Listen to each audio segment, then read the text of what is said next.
오늘은 마가복음 14장 53절부터 59절을 본문으로 해서 제목은 온 공회가 예수를 죽이려고 하는 이런 제목으로 말씀을 함께 나누려고 합니다. 여러분, 내년에 지방자치의회 선거가 있는 거 아시죠? 지자체 선거가 있는데 저의 바람은 하나님을 경외하는 신실한 우리 성도들이 많이 지방의회 진출해서 활동을 하면 좋겠다 하는 그런 생각입니다. 왜냐하면 여러분, 이 의회라든지 또 국회, 이 여러 사람들이 모이는 회는 상당한 힘을 가지고 있습니다.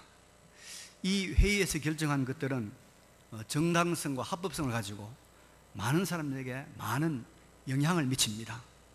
예를 들어서 한 사람이 어떤 사람을 때린다든지 죽이려고 할 때는 적극적으로 우리가 막고 적극적으로 그걸 우리가 이렇게 제재할 수 있습니다. 그러나 어떤 공회에서, 국회에서, 어떤 의회에서 그 사람을 죽이려고 결정을 하고 재판을 해서 하면 막을 길이 없습니다. 힘이 없습니다. 그렇죠? 합법적으로 그냥 죽는 것처럼 돼버리고 맙니다. 그래서 우리가 이런 그 힘을 지닌 국회, 의회 이런 것들이 잘못되지 않도록 바로 되도록 우리 믿는 사람들이 진출해가지고 그것을 바로잡을 그런 우리가 아주 굉장한 필요가 있는 것입니다. 가능하면 이제부터는 우리 교인들이 정치적으로 많이 진출해야 됩니다. 진출해가지고 잘못돼가는 이 나라 사회를 바로잡는 역할을 많이 해야 됩니다. 지금까지는 우리가 조금 소극적이었지만은 이제 좀 적극적으로 우리 교인들이 정치에 진출할 때가 됐다 이 말입니다. 왜냐하면 그만큼 우리 의회들이, 공회들이 잘못된 길로 갈 가능성이 많기 때문에 그렇다 이 말입니다. 오늘 본문을 보면은 유대인의 국회라고 할 수 있는 이 산헤드린 공회가 예수님을 신문하고 재판하는 그런 장면들이 나오고 있습니다.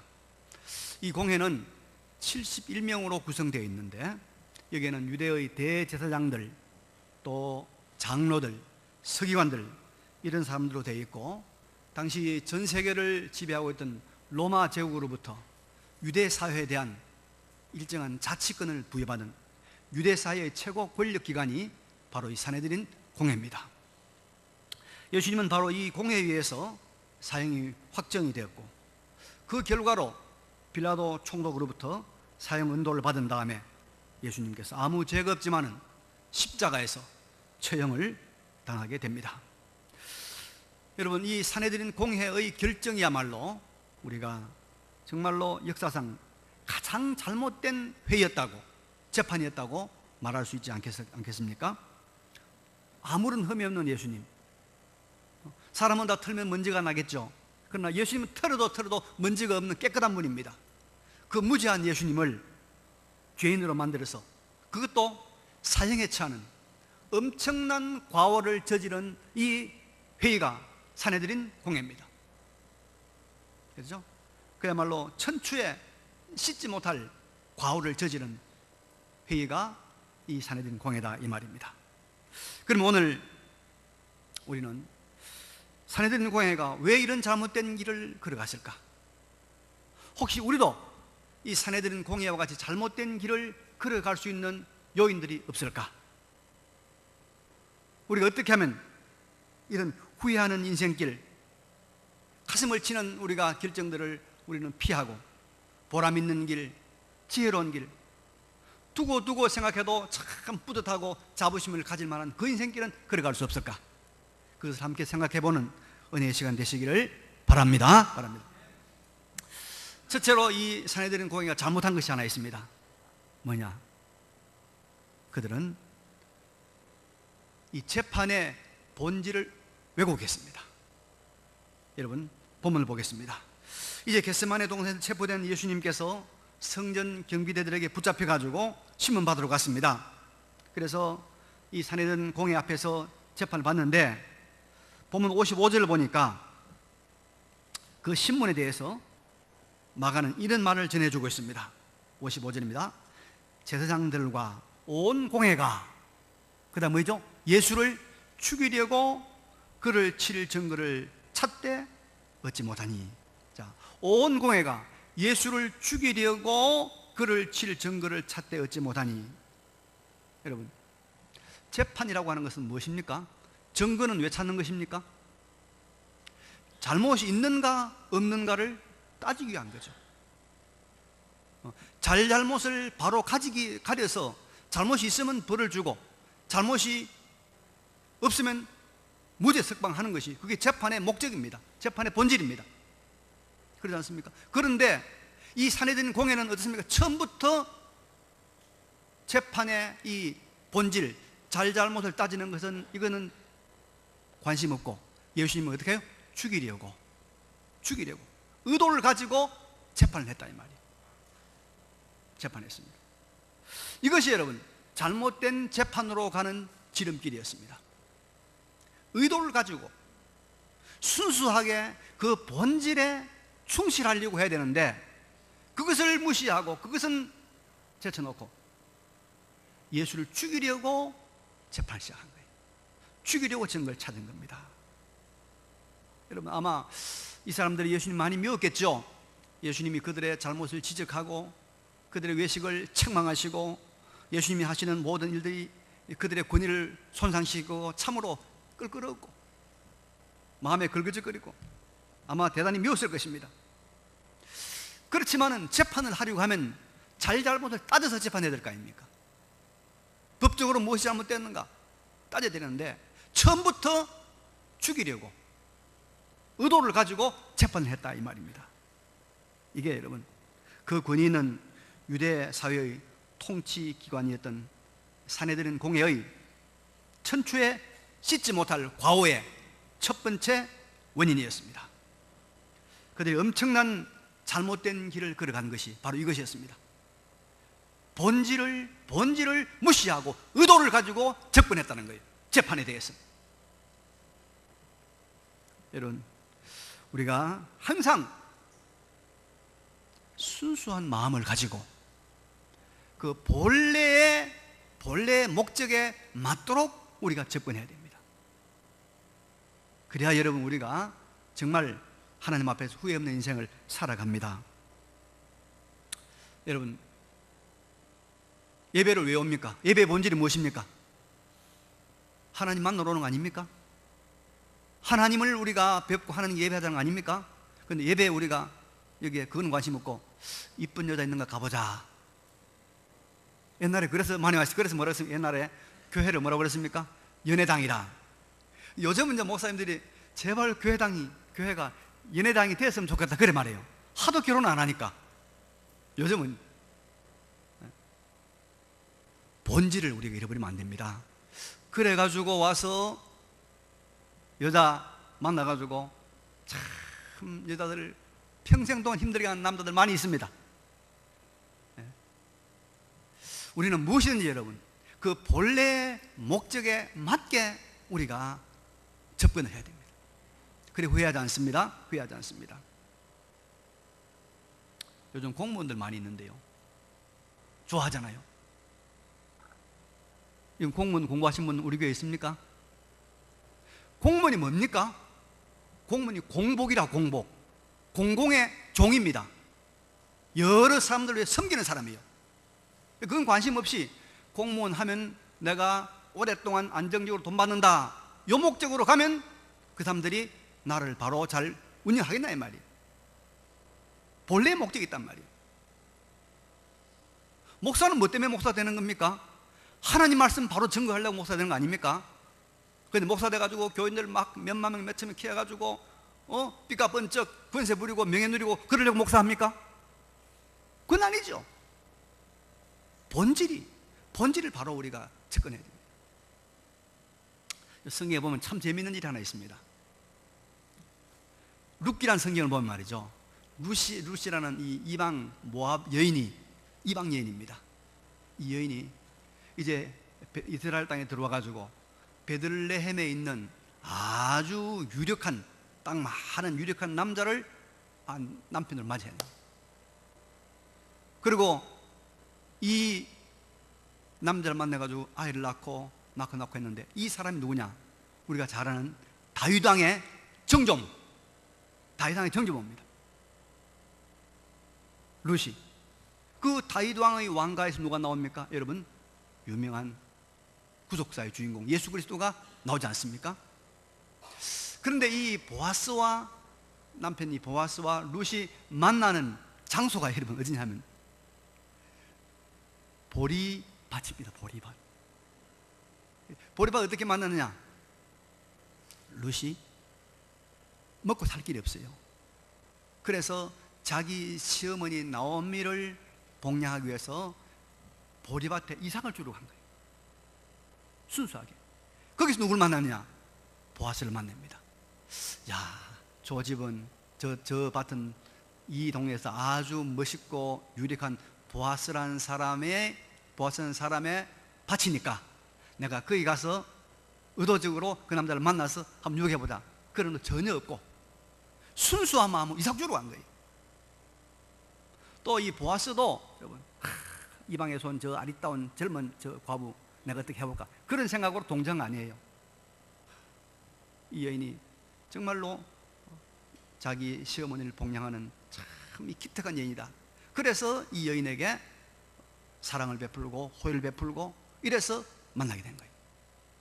순수한 만남으로서 그들이 이제 부부가 되었고, 결국은 메시아의 아주 다윗의 가문, 메시아의 가문을 이루게 되는 것입니다. 그래서 우리가 여러분 모든 일에서 후회함이 없는 결정을 내리려고 하면, 후회함이 없는 우리 인생을 살려고 하면 그 본질에 충실해야 됩니다. 본질에 충실해야 됩니다. 예배는 뭐로 왔습니까? 설교대로 왔잖아요. 말씀도 예배대로 왔잖아요. 가서 좀 졸자, 피곤하니까. 그런 거 아니잖아요. 에? 회의는 뭐로 왔어요? 회의하러 왔죠. 회의 와가지고 회의는 관심 없고 만나서 무슨 사람들 만나 교제하러 온 겁니까? 아니잖아요. 결혼식에는 왜 왔습니까? 에? 결혼식에 왜 왔어요? 결혼하는 신랑 신부 축하해주고 결혼하는 사람들을 우리가 축복해주러 온 것이지, 친구 만나러 오고 또 옛날 고향사 만나러 온 거 아니잖아요. 그런데 결혼식에 가면요, 신랑 신부가 지금 들어오는지 뭐 하는지 절하는지 아무 관심 없어. 뒤에 앉아가지고 막 떠들고 이야기하고 어쨌나 저쨌나 살았나 죽었나. 여러분, 본질에, 본래 목적에 충실해야 실수하지 않을 줄로 믿습니다. 순수합니다. 본질에 본출. 지난번에 지난 주간에 양승태 대법원장이 이제 퇴임을 했죠. 퇴임했는데 이 법관들이 말이죠, 참 이거 조심해야 돼요. 어떤 의도를 가지고 재판하면 안 돼요. 이 사람은 좌파다, 우파다, 그러니까 어떻게 재판하겠다, 이런 생각하지면 안 되는 거예요. 법대로 아무런 선입관 없이 순수한 마음으로 본질에 충실해서 재판해야 되지. 지금 이제 재판관들이 그러지 않고 자기 마음대로 자기 색깔대로 재판하는 일들이 일어나기 때문에 참 걱정이 우리가 많습니다. 그래서 우리는 회의를 할 때나 봉사를 할 때나 재판을 할 때나 우리가 또 판단할 때 순수한 마음으로, 열린 마음으로 내 의도, 내 욕심, 내 선입관 이런 건 다 버리고 열린 마음으로 다 내려놓고 주님의 뜻, 주님의 말씀, 주님의 소원을 구하는 이런 우리가 결정들을, 이런 판단들을, 이런 삶을 살아가면 우리는 오판 없는, 과오 없는 인생을 살아갈 줄로 믿습니다. 그래서 교회 다니는 것도 여러분 순수하게 다녀야 돼요. 아이고, 저 교회 가면 교인이 5,000명이네, 한 개만 팔아도, 한 개 100원씩만 만원만 나면 5천만 원이네, 저 교회 등록해야 되겠다, 내 좀 고객만 확보해야 되겠다, 이런 생각으로 등록하고 예수 믿으면 하나님 못 만나는 거예요. 하나님 못 만나. 순수함을 잃어버리면 안 됩니다. 순수함을 잃어버리면 안 돼요. 순수해야 돼요. 그 목적에 순수하게 그래 살아야 됩니다.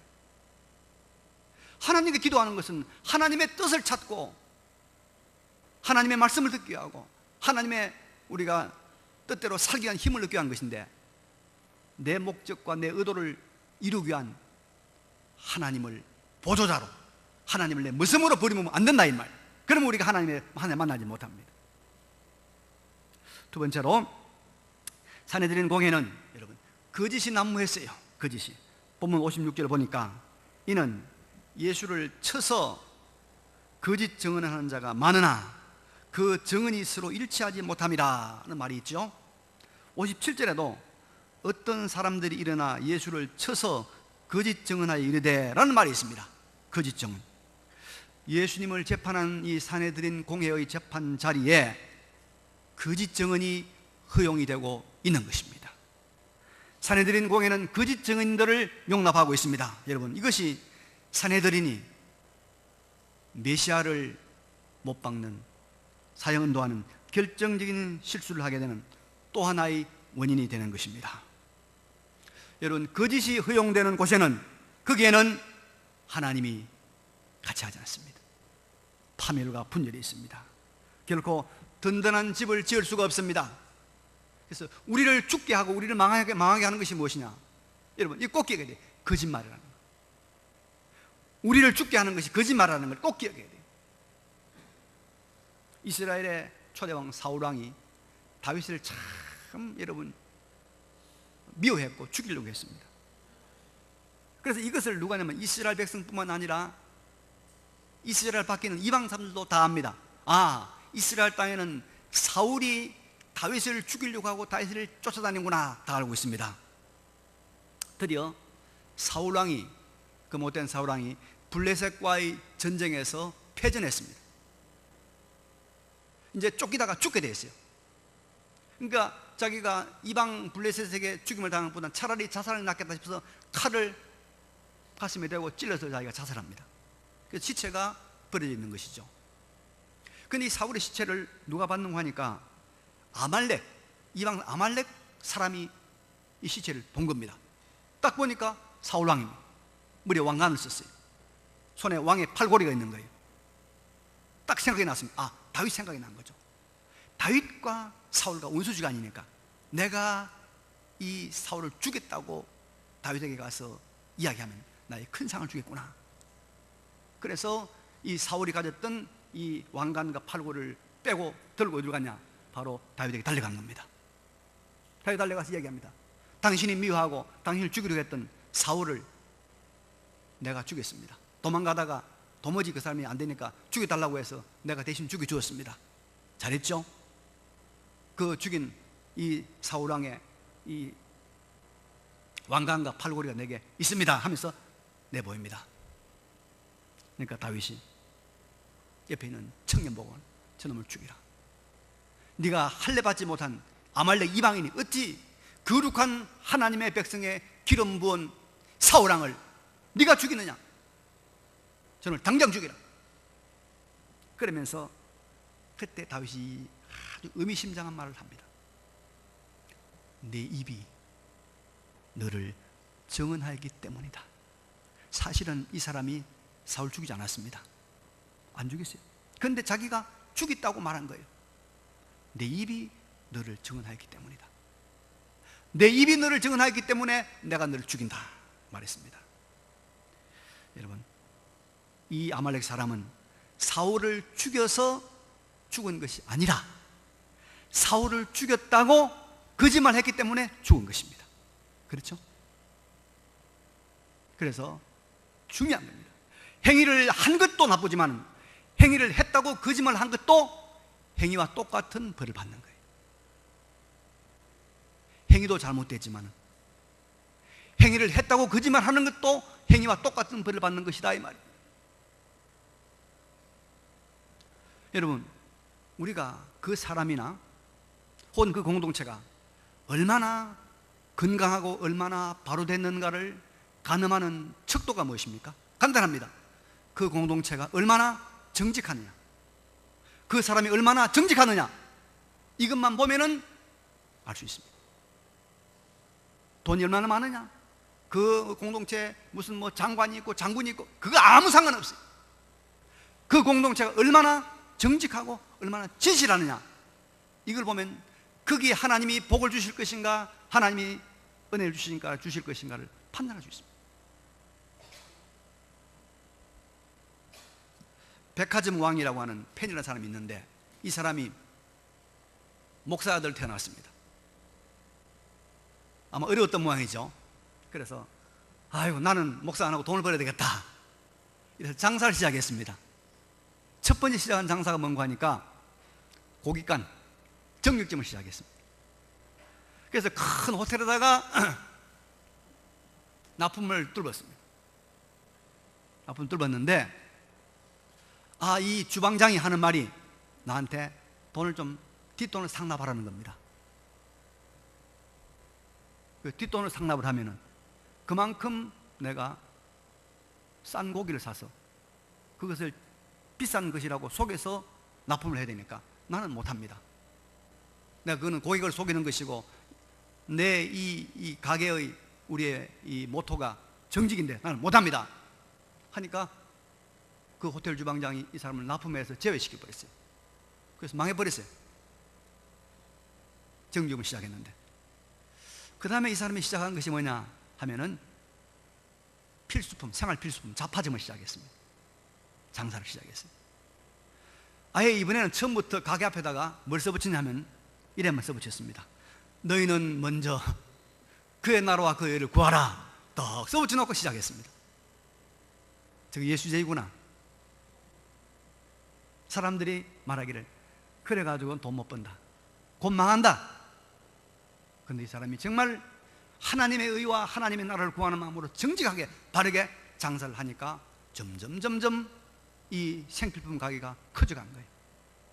그래서 크게 하니까 백화점이 된 거예요. 백화점이 잘 되니까 하나씩 둘씩 백화점이 지점을 냈습니다. 10개가 되고 100개가 되고, 나중에 페니가 만든 백화점이 몇 개냐? 1660개. 1660개의 백화점을 가진 백화점 왕이 된 것입니다. 여러분, 하나님이 정직한 자에게 함께 하실 줄로 믿습니다. 하나님의 축복이 함께 하는 겁니다. 한 축복이. 어떤 목사님이 신방을 갔는데, 이야기입니다. 예배를 드리고 같이 이제 대화를 하고 있는데 전화가 따라랑 왔어요. 한참 이야기하는데 아이가 전화를 받았어. 엄마, 전화 왔는데요. 그러니까 있는데 아이가 하는 말이, 엄마 없다고 그래라. 그런 사람 들어있죠. 없다고 그래라. 아주 아무렇지도 않게 없다고 그래 하면서 그냥 아이가 듣고 그대로 엄마 없습니다 하고 끊었습니다. 세월이 지나 보니까 어떻게 되냐, 그 가정이 결국에는 어려워지고 힘들어지고 점점 멀어지고 결국에는 하나님과 멀어져가는 그런 결과를 맞이했다는 이야기를 들었습니다. 여러분, 이거 아무것도 아닌 것 같지만도 중요한 얘기입니다. 정직해야 됩니다. 거짓 증인들이, 거짓말쟁이들이 날뛰지 못하도록 해야 됩니다. 거짓말쟁이들이. 사내들인 공회가 천추에 씻지 못할 메시아를 사형 결정하는 그 재판의 원인이 바로 거짓 증인들이란 말입니다. 그래서 여러분, 지금부터 우리가 가난해진 경우가 있고 입장이 곤란해진 경우가 있고 심지어 많은 금전적인 손해가 있다 할지라도 거짓 증언을 하면 안 됩니다. 거짓 증언이 허용되는 그 공동체는 망하는 길로 들어서는 것입니다.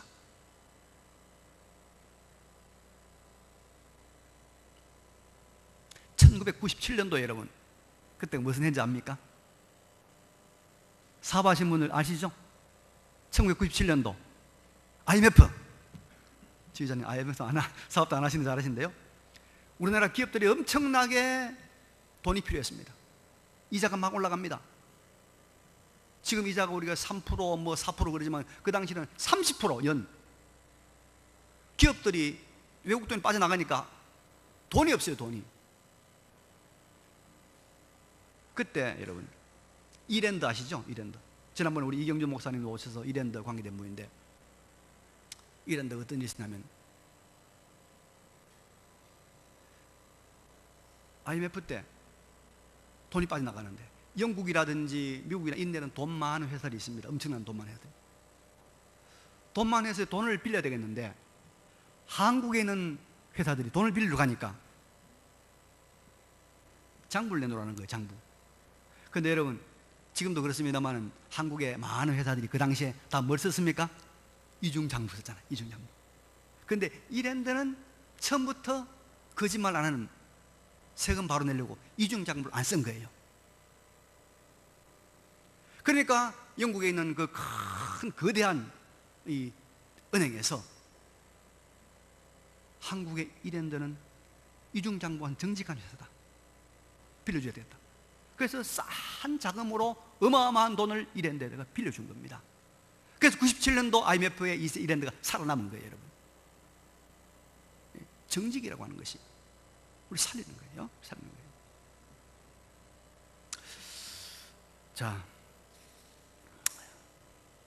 세 번째는, 사내들인 공회의 실수는 불일치를 그냥 밀고 나간 것입니다. 사내들인 공회는 정인들의 정언들이 일치하지 않는데도 재판을 그냥 강행을 했습니다. 56절에 보니까 이는 예수를 쳐서 거짓 증언하는 자가 많으나 그 증언이 서로 일치하지 못함이라. 그 증언이 서로 일치하지 못함이라 하고 있죠. 59절에 그 증언도 서로 일치하지 않더라. 공회가 일치하지 않은 증언을 하나로 일치시켜 나가는 노력을 했더라면 예수님이 무죄를 발견했을 거예요. 왜 이 증인들이 일치하지 않았을까? 도대체 이 하나를 만들어 보자. 그래서 하나를 만들기 위해서 자꾸 노력하다 보면 여러분, 무엇으로 하나 될까요? 하나가 되는 게 딱 있습니다. 진실이 하나가 됩니다. 그죠? 진실이 하나가 되는 거예요. 그럼 진실을 알았을 거 아닙니까? 그런데 이 사내된 공회가 진실을 찾기 위해서 하나를 만들어 노력하지 않고 그냥 그것을 불일치를 허용하고 넘어간 것이 잘못된 재판을 하는 아주 중요한 원인이 되고 말았습니다. 우리가 성경 말씀도 여러분 보면 서로 모순되는 두 구절이 있습니다. 그 모순되는 두 구절을 놓고 우리가 막 어느 게 틀렸을까, 어느 게 맞을까 이렇게 하지 말고 이 두 구절이 뭔가 일치하는 것이 있을 것이다. 그래서 이 두 구절에 대한 일치를 찾기 위해서 묵상하고 기도하다 보면 아주 차원 높은 진리를 발견하게 되는 것입니다. 하나가 돼요. 하나가 돼요. 에베소 4장 3절에 보니까 평안에 매는 줄로 성령이 하나 되게 하시는 것을 힘써 지키라 말씀이 있습니다. 성령은 우리에게 뭡니까? 하나 되게 하는 거예요. 하나 되게 하는 거예요. 우리 모두에게 역사하시는 성령께서는 우리 모두의 의견이 하나 되게 합니다. 하나 되게. 이게 성령의 역사입니다. 그래서 우리가 이 하나됨을 자꾸 이루고 가려고 하다 보면 성령이 우리에게 지시하신 것이 무엇인가를 자꾸 깨닫게 되고 찾게 되는 것이고, 하나님의 뜻이 무엇인가를 자꾸 찾게 되는 것입니다. 진실이 무엇인가를 찾게 되는 것이죠. 그래서 하나가 되는 것입니다. 그래서 우리가 일치를 이루어 나가려고 하는 노력을 해야 실수하지 않는 겁니다. 실패하지 않는 겁니다. 오순절 성령 강림 때 여러분 방언이 터져 나왔죠. 120명의 이 제자들이 각기 다른 말로 말하기를 시작했습니다. 여러 가지 외국어 방언을 하는 것입니다. 왜 주어졌습니까? 이것은 첫째는 예수 그리스도의 생명의 복음, 예수 그리스도가 하나님의 아들로서 우리의 모든 죄를 짊어지시고 십자가에 죽으셨다. 그리고 그가 우리의 부활의 첫 열매로 부활하신 하나님 아들이라. 이 복음을 모든 민족들에게 자유롭게 전가하기 위해서 하나님께서 특별한 은혜로 방언을 주신 줄로 믿습니다. 그래서 우리가 이 오순절 사건은 모든 민족에게 예수 그리스도의 복음을 자유롭게 전가하라는 하나님의 명령입니다. 또 하나는 통일입니다. 바벨탑 사건 때 하나님께서 언어를 혼잡하게 하심으로 말미암아서 많은 사람들이 뿔뿔이 흩어졌습니다. 언어가 다르니까 다 분리되고 다 분열되었습니다. 그런데 이제 이 오순절 사건으로 인해서 언어가 뭡니까? 하나가 된 거죠. 언어 하나 됐어요. 이것은 뭘 말하고 계십니까? 바벨탑 사건으로 인해서 분열되고 분리되었던 모든 민족들이 예수 그리스도의 복음으로 인해서 이제는 하나가 된다. 하나가 된다. 이걸 말하고 있는 겁니다. 하나가 되는 노력을 할 때 거기에 우리가 하나님의 임재가, 하나님 역사가 있는 줄로 믿으시기 바랍니다. 여러분, 하나가 돼야 돼요. 우리 한반도가 여러분 참 어렵습니다. 지금 우리나라를 둘러싼 여러 나라들이 다 한반도 하나 되는 걸 원하지 않아요. 중국도 남북 통일되는 걸 원하지 않는다고 그래요. 일본도 원하지 않는다고 그래요. 일본도. 러시아도 원하지 않는다고 그래요. 미국도 원하지 않는다고 그래요. 우리만 지금 죽으리, 우리만 지금. 그럼 우리는 여러분 한민족이 돼야 됩니다. 하나가 돼야 됩니다. 하나가 되면 우리가 세계사에 큰 일을 할 수 있고 우리가 세계 선교에 큰 역할을 할 수 있습니다. 하나. 그래서 우리는 끊임없이 이 민족이 하나 되는 노력을 계속해서 해야 될 줄로 믿습니다. 그래서 통일을 위해서 기도하고 우리 통일 운동을 해야 됩니다. 하나는 여기 하나님 은혜가 있습니다. 제가 아는 어느 목사님이 어디에 심호하냐면 음성 나한자촌에 심어요. 음성 나한자촌. 음성 나한자촌은 여러분 이 한센시병, 나병이 걸렸다가 나으신 분들, 네? 그런 분들입니다. 그러니까 낫긴 나았지만은 더 이상 전염은 안 되지만은 눈이 찌그러지고 코가 찌그러지고 팔이, 그런 분들입니다. 그런 분들이 모여 사는 곳이 있어요. 음성 나한자촌인데 가봤어요? 우리 감사해야 돼요. 그런데 그분들 얼마나 상처를 많이 받는지, 그 교회 목사님들이 심호하면 3년을 견디지 못해요. 3년에 다 쫓겨나는 거야. 근데 그분들이 다 양계, 축산 이런 걸 해가지고 굉장히 돈이 많아요. 돈이 많은 거예요. 그런데 내가 아는 목사님은 거기에 지금 23년째 심하고 있는 거예요. 대단하죠. 기적이에요. 3년마다 다 쫓겨났는데 23년째 심을 해요. 그래서 내가 그 비결이 뭐냐 물었어요. 물었는데 목사님이 그러더라고요. 처음에 이제 신방을 갔더니, 부임회가 신방을 갔더니 두 가지 이야기 하더라고요. 처음에 부임회를 갔는데 교회 들어가니까 냄새가 얼마나 독한지, 가축 냄새, 또 그 얘기하자면 냄새가 얼마나 독한지 아주 코를 찌르더라는 거예요. 그래서 강단에 앉아서 기도했더니, 하나님 제발 하나님 이 냄새 좀 깨달라고 한 기도하고 딱 일어섰는데 향기가, 세상에서 자기가 맡아본 향기 중에서는 그런 향기가 온 예배당이 가득한데 천국의 향기, 천국의 향기. 그 냄새가 완전히 다 사라지고 그렇게나 향기로운 향기가 예배당에 가득 차더라는 거예요. 그런 일을 받았다는 거예요. 그래서 하나님께서 함께 하시는구나 생각을 하고 신방을 간 거예요.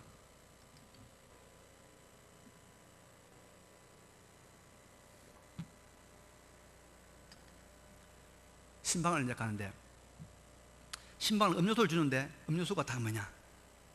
캔이에요. 캔. 뚜껑 있는 캔입니다. 마치고 밥을 먹는데 목사님 상 따로, 교인들 상 따로 주는 거예요. 마음이 너무 아파요.